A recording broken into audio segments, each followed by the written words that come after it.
Please stay. So, okay, this routine, counting to 10, has been put together because of the 3 tricks all use the same setup, exactly the same prearrangement, but they produce 3 different sets of effects. And so you can do one set of pre-work and get a whole act out of it, a little miniature act. So let's talk about that. All I've got is the ace through 10 of clubs in order. And for this set, they all have to be clubs because of the middle trick. If you're not going to do that one, they can be any other suits. So you've got these in order on the bottom of the pack. And this gives you the ability to shuffle falsely as long as you maintain that bottom 10 card stock. Right? Any questions on that so far? It's ascending or descending? It is top down. Gotcha. So the 10 of clubs is the face card. And I'm going to give you all these notes, so you don't have to worry about that. And you're on video too. Yeah, we're on video. And you feel free to write it in your own handwriting later to help you lock it into your mind. But for the purposes of this, don't feel obligated because this is all going to be provided to you. So you keep the 10 cards on the bottom. The next thing I want to do is have a card selected from my stock. And so this is the first actual trick. I've got the stock on the bottom. I'm going to cut and keep a break because I like to force cards above the break. Some people like to force cards below the break. I like to force cards above the break. I have a span of 10 cards that will work. So all I have to do is push over a chunk of cards and just make sure that those 10 above my break are the ones that are most obvious. And they'll take one of those cards. If they don't, do another trick and come back to it. So whichever one. Now, the way this trick works, I don't have to know what that is. But since I've got the stack, if I cut there and just look at that card on the way down, that's my safety. Right? Always good to have a safety. If method 1 doesn't work, I've got method 2 already set. So I already know it's the 5 of clubs just from the stack. I don't have to know that though, because as long as he puts this card back in the deck in a different place from where it began, which because I cut, anywhere in the deck will be in a different place. And I give the deck 2 riffle shuffles, legitimate riffle shuffles.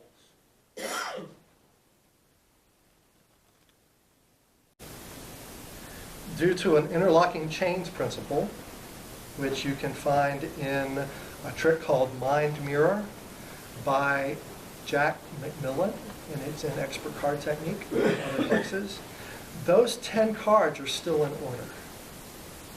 But the one, they're not next to each other, every time. 2 shuffles. But 2 shuffles max. Yeah. 2 shuffles. So if I start here, there's 6 of clubs, 7 of clubs, 8 of clubs, 9 of clubs, 10 of clubs. All right? Then I'm only doing the 10. So now I've got a 5, which is out of order. And then I have ace, 2, 3, 4. So one of those clubs is out of the sequence, and it is the selected card. So that's a beautiful way to know where, to find the select. That's an impossible location.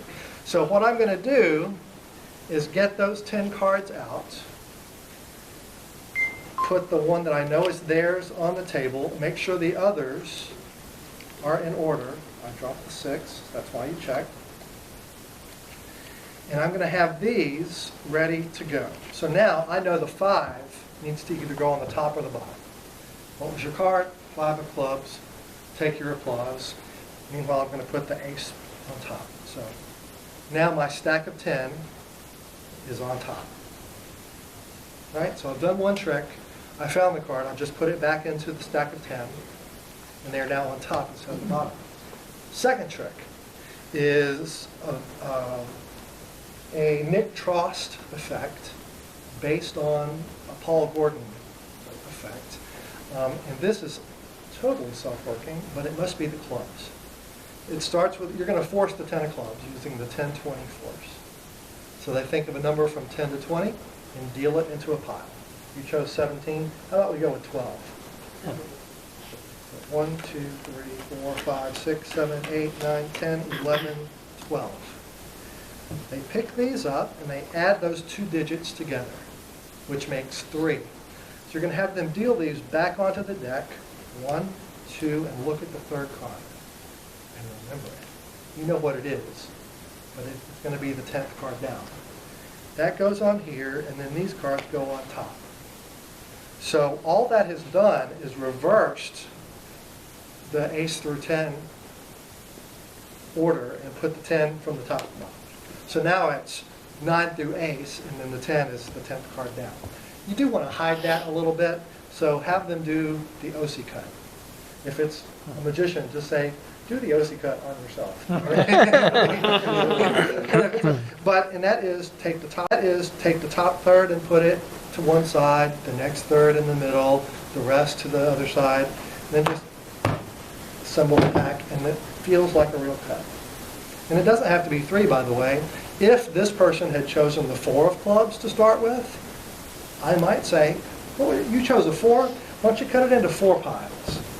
And that might give me a little more connectivity and a good reason to go. If I chose an 8 or a 9 or a 10, don't bother. But if it's 4, maybe a 5, that gives you a chance And to... you can get people to actually do that themselves. and That deck is in original order all the way through? This is a full No. deck false cut.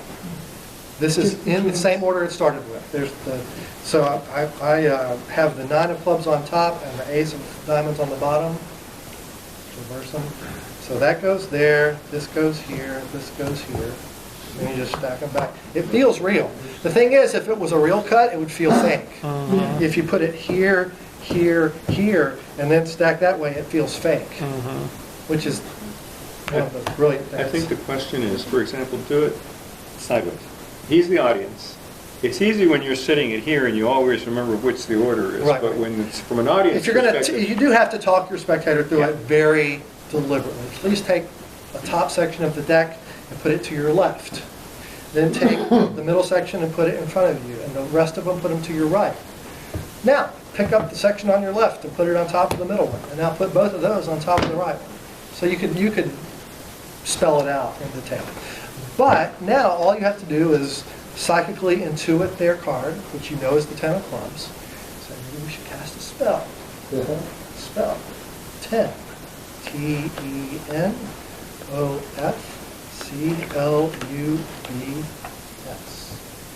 And then what? We've got the 10 of clubs. Applause cue. Kicker. We have 10 clubs. Very good. So that is the second phase of this routine. And that is a trick in this book that I'll tell you the title of in the notes. Now, we're going to close with the strongest of the 3, right? Because we did something that was solely for you, something that was solely for you, and now we're going to do something that uses both of them, and transposition. So you take all of these in order, now they're back in ace through 10 order, you drop them on top, and I like to emphasize, remember what were these? The clubs, and they are on top. I'd like you to think of one of those clubs, ace through 10. I'll come back to him later. I need to have him select a card and get it to the top of the deck and keep everything else in row. Well, the best way, the most direct way to have a card selected and move to the top of the deck while not changing the order of anything is a side steal. So this is Marlowe's deliberate side steal. Paul Cummins, if you look at his material, his multiple selection, if you've watched me work, you know that's I do that. So they say stop anywhere. You say anywhere, but what you really mean is in the bottom half. You don't want to risk getting into the clubs. So they remember this card. It doesn't matter if it's red, black, it could be one of the clubs. It's better if it's red, but you don't know what it is. Side steal. These are a mess. You've dribbled these into your hand, so they're not in order. As you come down, you have 2 options. You can just put it down and then put your finger in there and kick the card out. Or, on the way in, you can just touch the top of your finger and let that motion efficiently push it out for you. So this is a good spot to pause. In most of the work that I do, I pause here. I gesture, talk. Now I've got the card halfway out already. This corner is being held by my right pinky, and this corner is hitting the meat of my thumb pad. And so I've got control of that card, but it's hidden under my hand and inside the deck. And that's a great position to be in. This is a good place to pause. Roger Klaus used to talk about the philosophy of the half move. A move that requires a lot of motion or intricate details along the way can be made more deceptive and easier by stopping partway through the move, relaxing, and then continuing. So please remember your card. Excellent. Is that a card that you can remember what it was? Yes.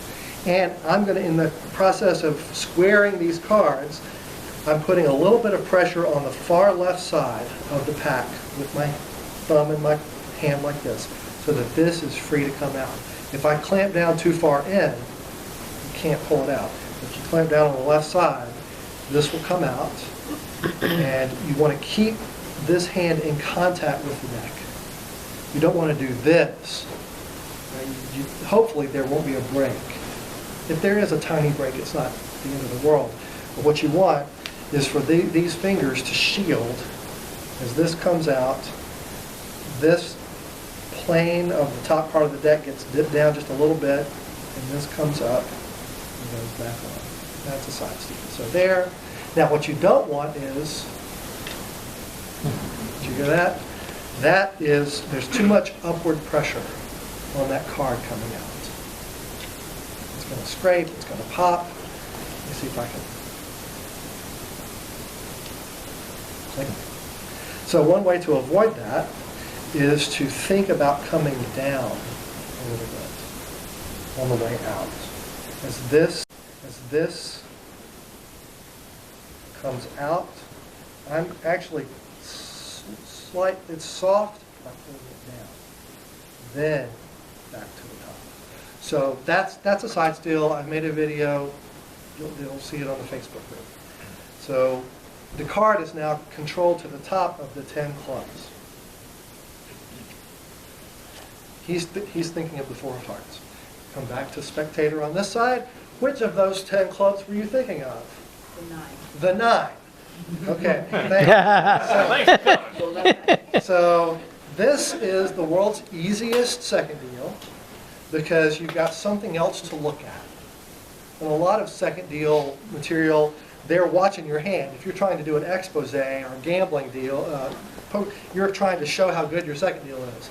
In this case, I'm not trying to show how good my second deal is. I'm creating a line of other, more interesting things for you to look at. You said the 9 and the 10. This one was dealt legitimately. Okay, so let's do that again. This is Alex Elmsley's trick. It's called diamond cut diamond. He did it with the diamonds. It still works with the clubs. So you can still say. So this is on top, and I'm just doing the world's ugliest strike, but I'm necktying it because I'm trying to put my attention out here on this display that I'm creating. So you still want the 9, right? So Do you want me to say the 2? second, and I don't even know if I'm bringing it all the way back every time. It's not necessary. 5, 6, 7, 8 on the 9. And technically, I should have taken that from the front of my thumb. Right. So that was a flaw. So the 9 goes down, but that was really the top card. And then second for the last one. So second. So now the card that was in that position is left on top of the deck. If you've seen this trick taught in like on Michael Amar's tapes from the 90s or other places, all you want to do is produce this card. But I was looking through my notebook, and there was something I put in there in 2003. I thought, well, I'll just throw that into the lecture tonight. And that's that rising card from the fan. Now that is, I discovered later, it was based on an idea that was in a Hugard card manipulations book, and also on a Carol Fox idea. But both of theirs were done either like that in front of you, or with, it was a different arrangement. What I did was have a reverse card rise from a fan, and I kind of raised it up a little bit. So here's what I did. The card to be produced is on top. So I'm going to do the Krenzel mechanical reverse. on my way to turn this way. So here's what's going, all it is a, I'm going to turn the deck face up, but make that card face down underneath. But the way it's going to happen is kind of efficient. Finger goes in under the top card. I turn the whole thing over with my finger in that break, right? And then, as I swing to my left, I'm just going to fold that back underneath. So that is the Quinzel mechanical reverse. So the whole deck comes over, and then I'm just going to close those fingers as I come this way. So now what I've got is a face-up pack with the card to be reversed face down at the back of it. Let's do it one more time. I see not 100% comprehension. So the finger is in there. The whole thing gets turned over. So my finger is now stuck in it from the left side instead of the right. And I'm going to grab here and pull that back over. Kind of like a half pass. It's essentially a half pass that uses a specific way of getting into it. That's the Quinzel mechanical reverse. And my reason for doing it, right, it's not enough just to do the move, was, so you were thinking of one from the top, but you were thinking of one from the bottom. Well, did you see? That was the whole thing. So this is my part. I'm going to fan this deck.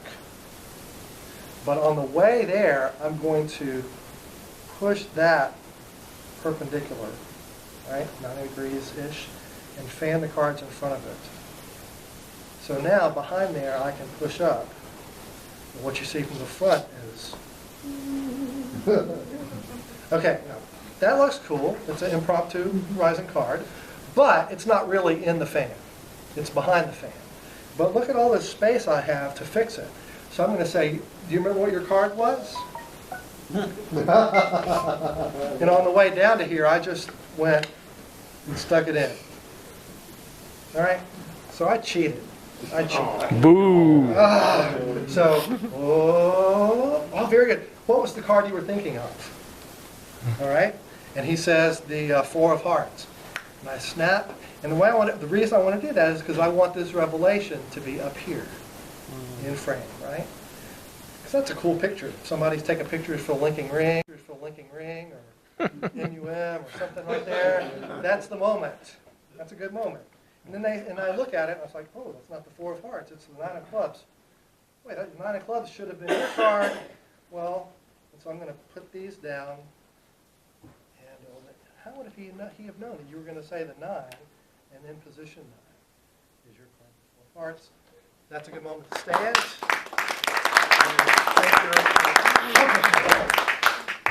So a lot of stuff in that last 25 minutes. Let's kind of go over it just a little bit. If I could do that and play the piano, I'd never have to buy another drink. Thank you. I have a question. Yes. You know what I do? I like shuffle deck in use. Is there a method to stack up those 10 cards with a cull very quickly? The question is could you call the cards? Yes, you certainly could. But then the order is a problem. I mean, you can cut Let's say 10. they're not in order, and they're just in there. Do any other trick. And in the course of looking through, say, maybe it was a red card.